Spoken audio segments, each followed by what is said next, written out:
What's going on, everyone? This is your boy Wes, back at you with another video. Today I'll be going over Solitaire and Pocket7Games. With that being said, let's get it cracking. Solitaire is one of the greatest solo games ever invented, especially if you want to burn some time. Solitaire provides endless hours of fun, requires very little equipment, and of course, it can be played alone. Now, when you play Solitaire and Pocket7Games, it's a little bit different. In this video, I'll be giving you a guide on how to win in Solitaire on Pocket7Games. Now for the tips. Draw for your first move. Solitaire is all about keeping your options open. At the start of the game, the only options you have are the cards face up on the top of your pile. So I'd advise you to see if you can get moves from those cards before you do anything, then move accordingly. Use the tap. When you tap a card in Solitaire, it's automatically placed in a position, especially in the beginning stages of the game. Tapping the cards you want to play can save you precious time. Later on, you might have a better idea of where to place a card than the automatic placement. But using the automatic placement in your first minutes is a great way to get ahead of your opponent. This method saves you a lot of time from dragging your cards to the area that you desire. Abort mission. If you're going to lose, lose quickly. If you play Solitaire, you know you don't always win, and that's when you're playing against yourself. But in Pocket7Games, you can lose and still win. Some Solitaire games are unwinnable. As soon as you realize that the game you're playing is not winnable, you need to end the game immediately. You will receive point deductions for extra withdrawals from each deck, and you will lose time bonuses if you take too long. So you're at the point where you did what you could, and you need to just abort mission. You can still win because the game is based off of points, not completion of the game. And once again, remember, you get more bonus points the faster you end or complete the game.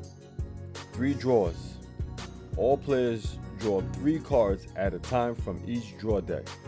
You can only play the top card, of course, but skilled players will look ahead and see what's coming or what will be available on the next pass.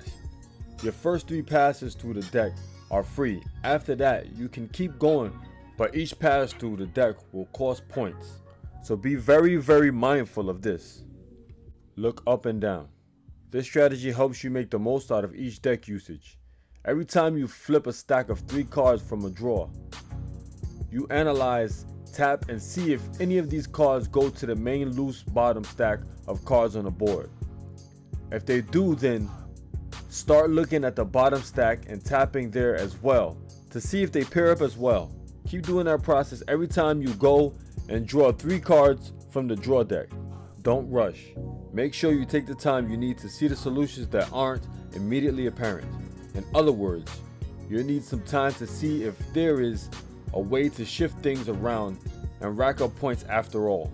Rushing won't help you win a game. It will do more harm than good in the long run. First, flip that top card of your draw deck. As soon as you start playing, look at those first 3 cards. You don't have to use any of them right away. Just get a look at what's about to come your way. So remember, when you first start the game, flip your cards, scan the board to determine your first moves in the game. Again, you want to open up as many options as possible for yourself when you play Solitaire, and you need to get through all the cards to win the game and bring home those sweet cash prizes. That means going for the piles with the most cards first. Scan from right to left to make sure you made all your possible moves. But keep in mind, you don't necessarily have to play right and left the whole entire game. Later on in the game, there might be more cards in the pile to the left. So don't get married to looking right every time. The point is to prioritize the piles with more cards. At the beginning of the game, that's from right to left. Use undo. It's there for a reason. It can save you when you make costly mistakes. Don't be afraid to make use of the undo button in the bottom right corner. We all make mistakes, especially when playing so quickly to win Solitaire. If you notice a better choice was available, to use that undo button and take it back. In Pocket7Games, you can only take back the last move. So if you realize you could have done something differently earlier than 1 move ago, you can't undo a string of moves. Keep your stacks balanced. It often happens you can start building a top stack after you've placed your first ace. but getting one stack much further along than others can block your process in the draw and other cards you unlock. It's best to make sure your stacks grow more or less simultaneously, since you need cards from one stack to free up cards from another. Focus on getting your playing area open. Make space for your kings, because all other space combinations and freed up cards come from those. And also, don't forget about another goal to focus on. Find the aces so you can put them on the top left slots where they belong. This can also help free up cards that have been hidden and unavailable. In closing, I hope the tips I presented to you helps you become a better solitaire player on Pocket7Games. And remember, one of the most important tips of them all, have fun with the game. This is your boy Wes. I'm out of here. Peace.